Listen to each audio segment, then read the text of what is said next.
প্রিয় সহকর্মীবৃন্দ, আপনারা যারা আজকে আমাদের সবার ডাকে সাড়া দিয়ে ঢাকা এসেছিলেন তাদের প্রতি অশেষ কৃতজ্ঞতা জ্ঞাপন করছি।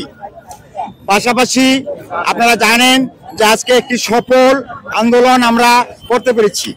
আমাদেরকে আজকে নিয়ে যাওয়া হয়েছিল প্রধান উপদেষ্টার কার্যালয়ে, কিন্তু প্রধান উপদেষ্টা দেশে না থাকায় আমরা অন্যদের সঙ্গে বসতে বলেছিল, কিন্তু আমরা বলছি যে প্রধান উপদেষ্টা ছাড়া আমরা বসবো না।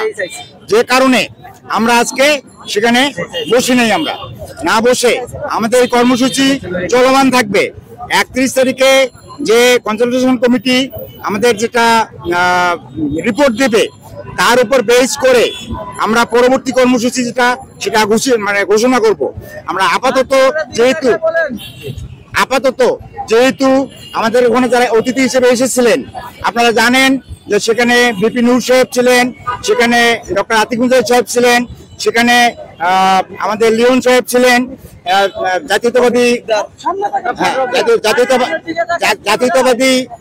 বাংলাদেশ জাতীয়তাবাদী দলের প্রেসিডেন্ট সদস্য একজন ছিলেন।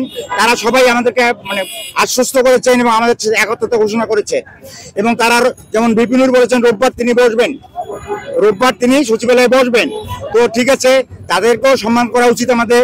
তো এই জায়গাটায় আমরা তাদেরকে সম্মান জানিয়ে 31 তারিখ পর্যন্ত আমরা এই যে কর্মসূচি এটা স্থগিত করে 31 তারিখে কনসালটেশন কমিটিতে আমাদের প্রত্যাশিত যে 10ম গ্রেড সেটা যদি না আসে, তাহলে আমরা পরবর্তীতে আমরা কঠোর কর্মসূচি ঘোষণা দিব এবং সেটা সারা দেশে।